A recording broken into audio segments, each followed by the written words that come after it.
All right, in this video, I'm going to be talking about something I normally don't discuss, and that is mindset. I'm going to be going over what I kind of define as the Division One mindset, and really kind of walk through my perspective on this. So normally I don't do videos like this. If you guys enjoy this, go ahead and leave it a like. If you want me to do more stuff like this, let me know. If you're new here, all we talk about is helping junior golfers develop to play Division One golf. Usually that's from the perspective of the technicals, right? What exactly do they need to do to get ranked, get recruited, get the attention of college coaches, how to improve, how to shoot lower scores, statistics, tournaments, all that stuff, right? There's other playlists on the channel for that. This is just one of the things that I've kind of recognized that I don't talk about enough, and I need to do a better job of that. So that's what I'm doing in this video. So why I'm making this video? So I don't talk a lot about mindset, and I talk a lot about what you need to do specifically. Because when I was a junior golfer, I essentially had the perspective of I want to go work harder than anyone. That was kind of my mentality, right? And I found out firsthand that that on its own as a strategy is not that effective, right? There are a lot of junior golfers out there who work extremely hard, but they don't work on the right things. And that's a lot of what my coaching is designed to do, right? Is to help you guys understand and help your child understand what they need to do that's actually going to move the needle. So if you're in a position where your child's working really, really hard and they're like, I feel like they should be better for what they're putting in, or I feel like they're capable of more than they're getting out, that's where what I do is extremely effective. But I don't talk a lot about mindset because I find sometimes that there's an excess in some situations of this kind of idea of mindset being the solution to everything, or an excess of like, hey, I got to hit balls until my hands bleed. So it's like directed at the wrong thing. And I don't spend a lot of time talking about how to develop that or why that's worthwhile to develop, because the intensity is valuable.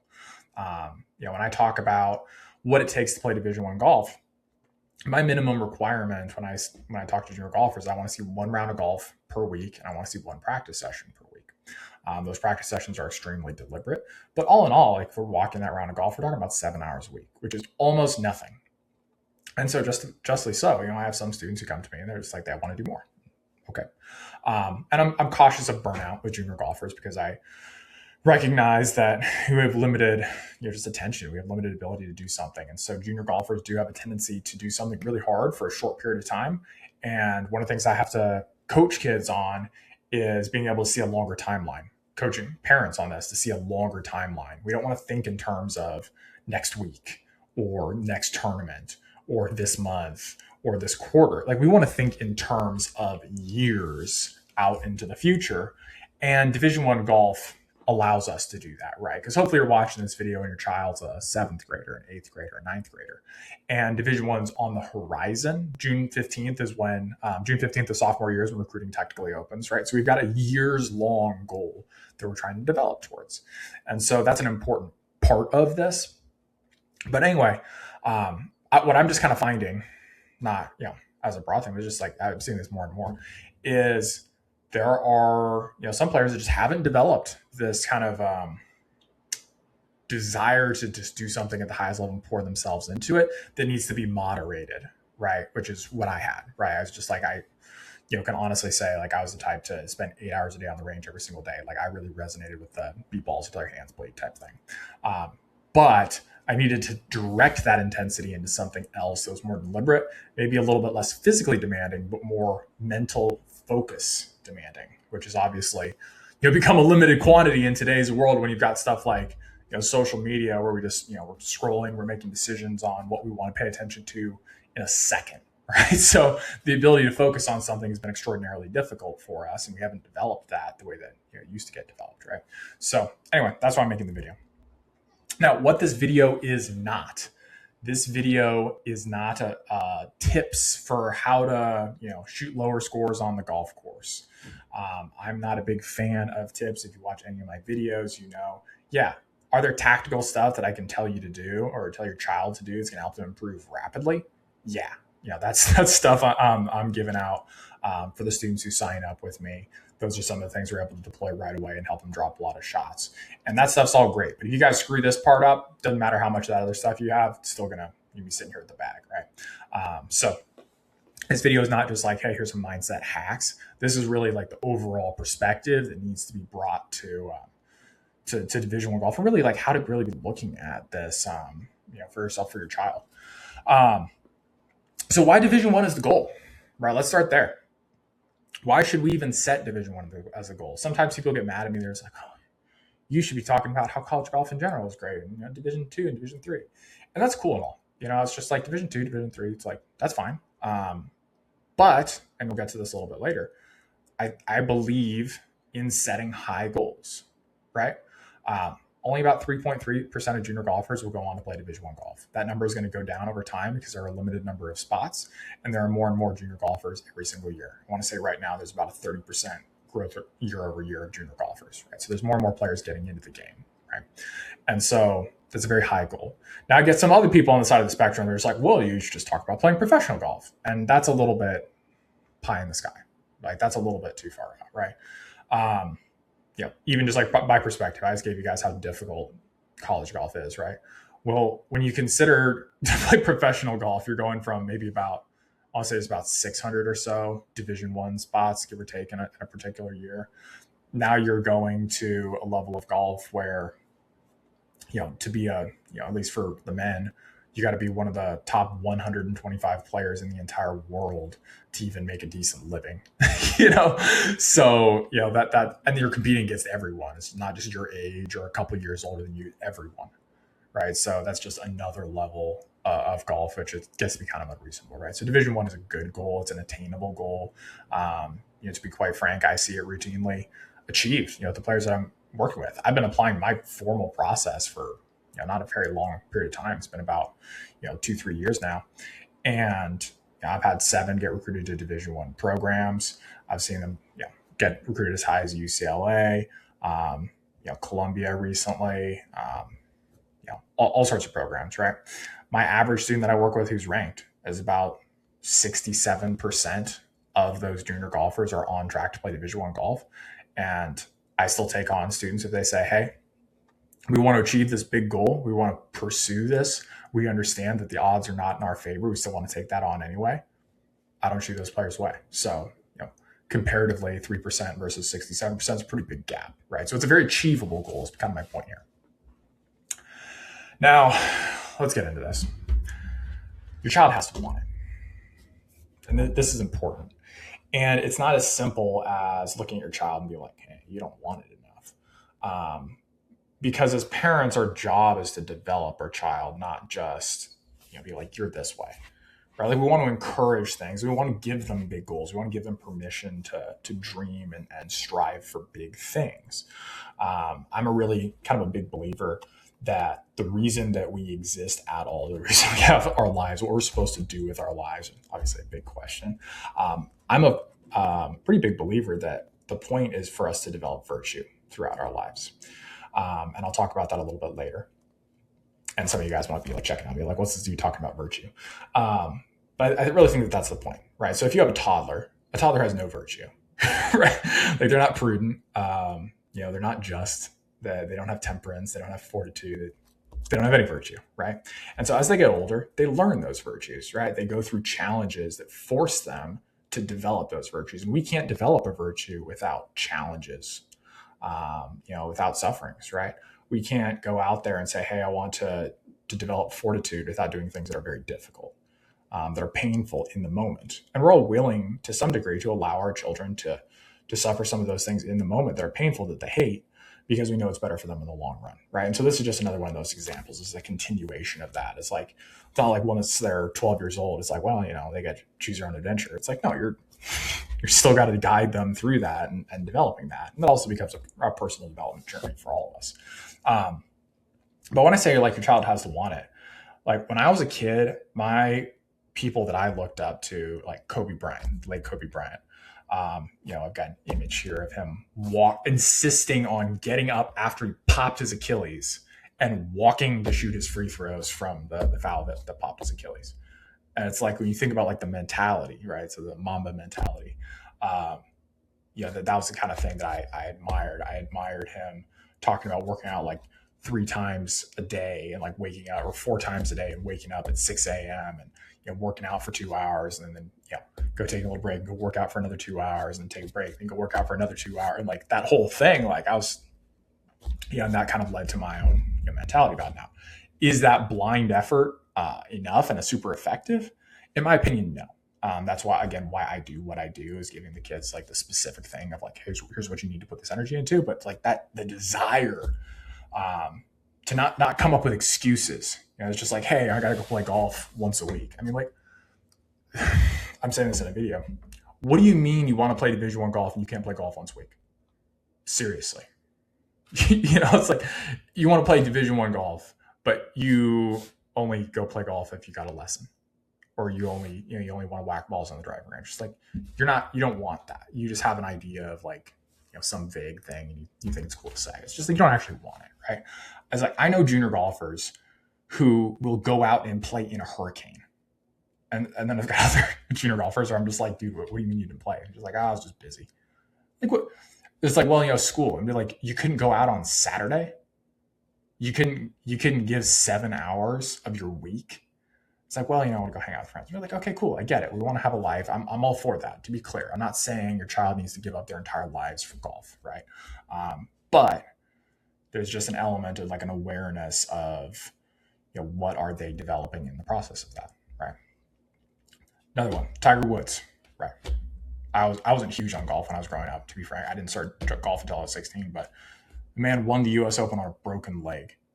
Like, it's just unbelievable, right? And you can, have whatever issues about how he got there, but it's just like, that's unbelievable, right? It's just say like, hey, I'm that zoned in on accomplishing this thing.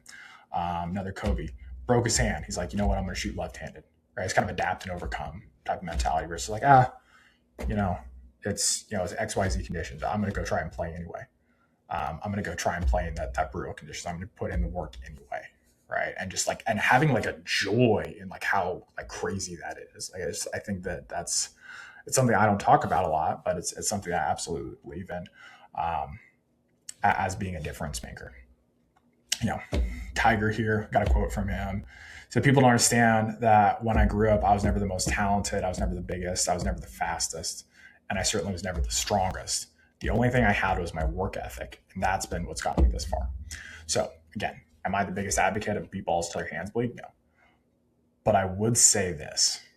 There's a certain level, depending on the level of greatness that you want to achieve, that the willingness to do that is necessary so that you can actually receive the playing golf once a week and practicing once a week is literally nothing to accomplish a goal that's as difficult as playing Division 1 golf.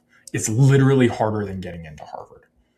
And so when you consider that, and you consider how that could set your child up for academics, right? Because like a lot of people come to me and they're like, they have a high academic child and they're like, well, we actually don't care about going to like an Auburn or a Arizona State. We want to use golf to get into an Ivy League. And so when you think about what that opens up for your child in their life, it's like, that's not just kind of like, oh, it could be nice. And it's just like, okay, cool. You're almost certainly not going to achieve that goal. Like if that's the attitude, it's just, I heard this one quote, I think it was from Charlie Munger, business guy, Warren Buffett's partner before he passed away. He said, essentially, in order to get what you want, you have to deserve what you want. The world is not yet a crazy enough place to reward a whole bunch of undeserving people.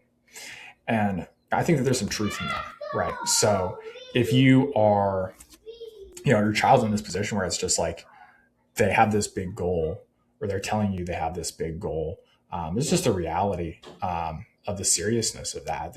And they don't know, right? They're a child, and you need to encourage them to have that big goal, but then you need to help them understand what that is in a way that is helpful for them. Not in like, hey, you got to give up your whole life, because that's going to spook them out of it, right? It's like you want to give them enough of that so that they can actually like really like put their head down and help foster that, right? It's like you don't say like, hey, 2-year-old, you need to go develop fortitude, like go carry these bricks.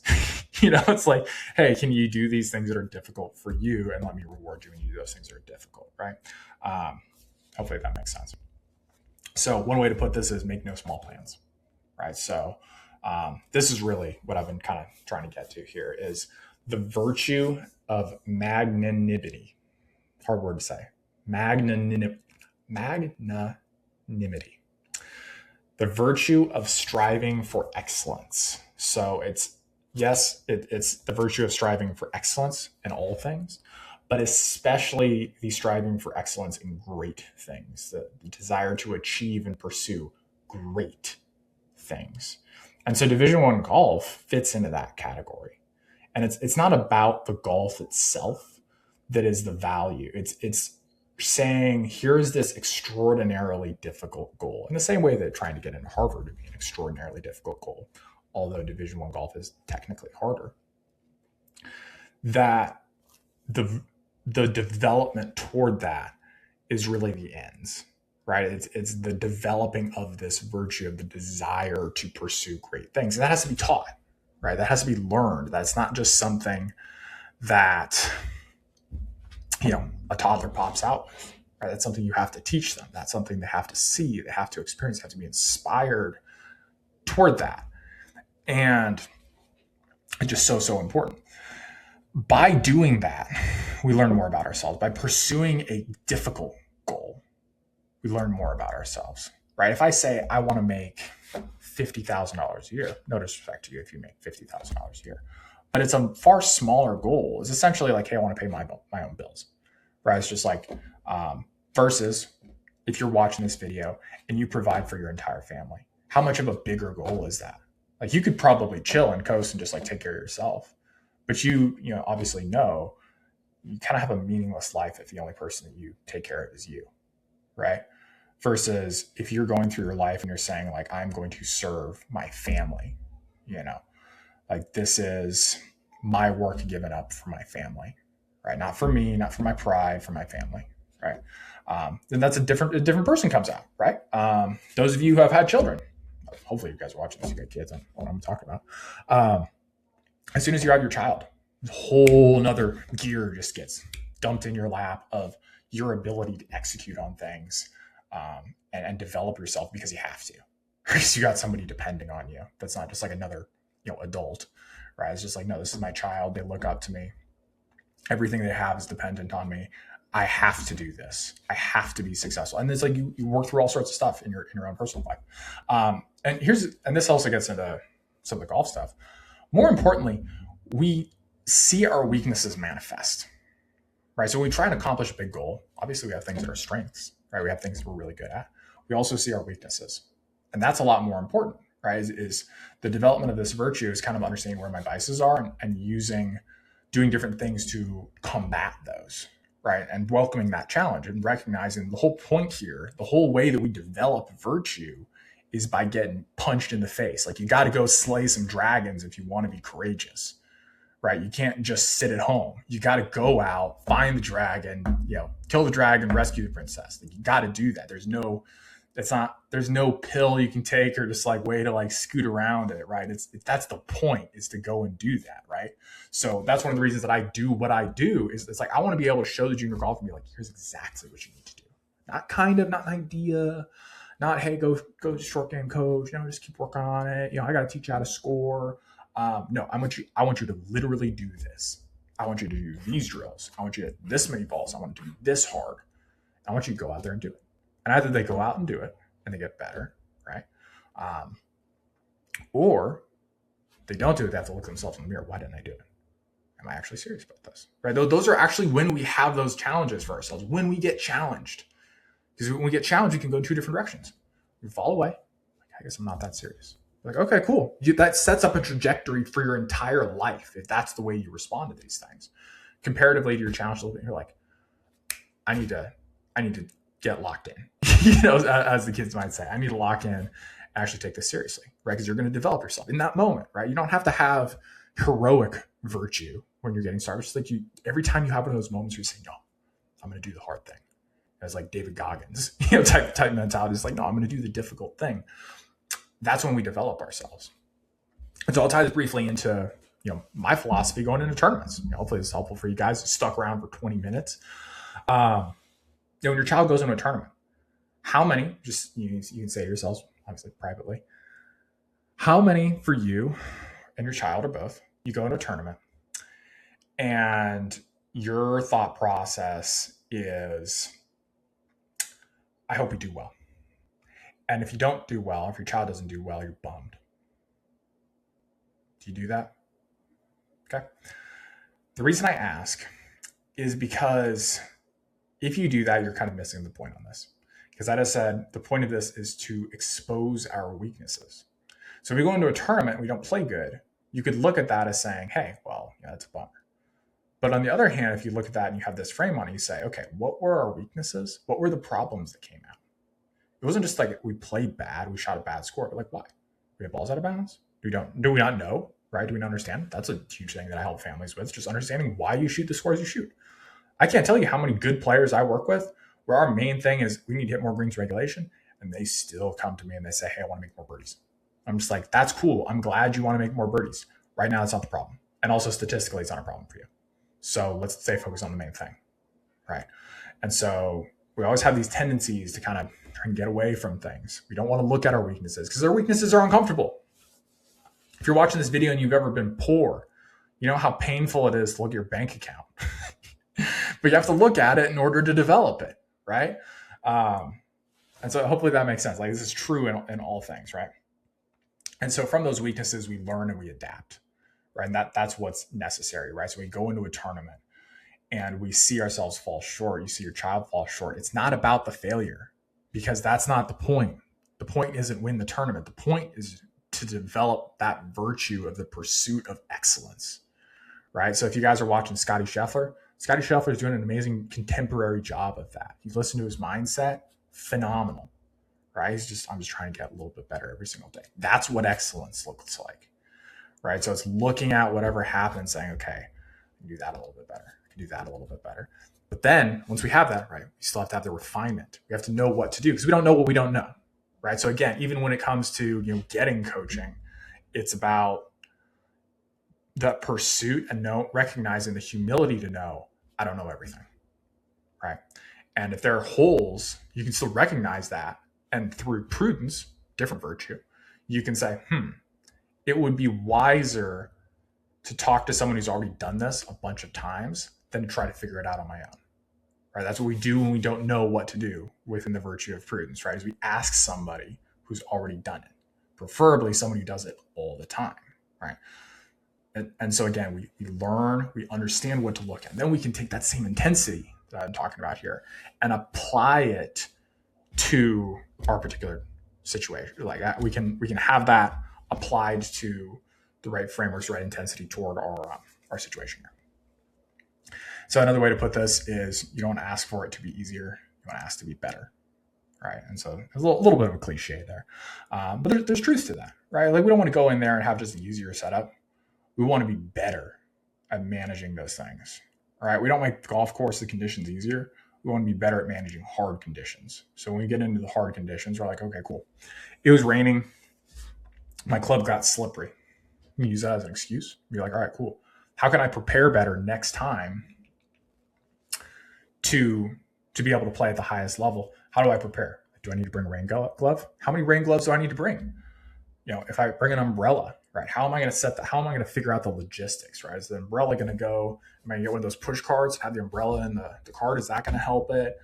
Is there a spot that I'm going to put it in my bag? Actually thinking those problems through. And then next time you're in a tournament, it's not like it rains. It's not like, oh, it's a bummer. It's like, all right, cool. I prepared for this, right?